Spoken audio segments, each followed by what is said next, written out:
এই মুহূর্তে যারা জীবনের ঝুঁকি নিয়ে আপনা বেড়িবাঁধের বাইরে অবস্থান করতেছেন, আপনাদের কাছে স্বনির্বন্ধ অনুরোধ, আপনারা দ্রুত সাইক্লোন শেল্টারে আশ্রয় নিন। যেসব জেলায় 10 নম্বর মহাবিপদ সংকেত দেওয়া হয়েছে তোর মধ্যে বরগুনা জেলা অন্যতম।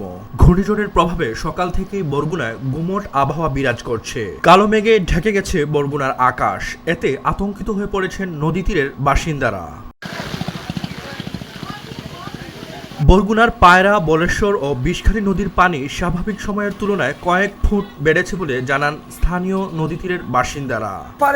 পারাবার কোনো টলার কিছুই নাই, পানি তো বৃদ্ধি।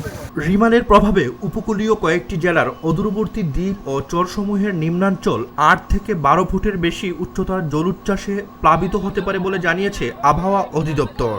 রোববার ২৬শে মে সকালে এক বিশেষ বিজ্ঞপ্তিতে এ তথ্য জানিয়েছে বাংলাদেশ আবহাওয়া অধিদপ্তর।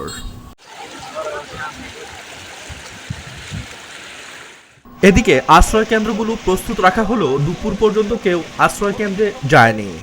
জেলা প্রশাসক মোহাম্মদ রফিকুল ইসলাম জানান, ঘূর্ণিঝড়ের সময়ে আশ্রয়ের জন্য আশ্রয়কেন্দ্র ও সাইক্লোন শেল্টার প্রস্তুত রাখা হয়েছে। প্রস্তুত রয়েছে মেডিকেল টিম, ফায়ার সার্ভিসের উদ্ধারকারী দল। সকল সরকারি কর্মকর্তা কর্মচারীর ছুটি বাতিল করা হয়েছে। তাৎক্ষণিক যোগাযোগের জন্য কন্ট্রোল রুম খোলা হয়েছে।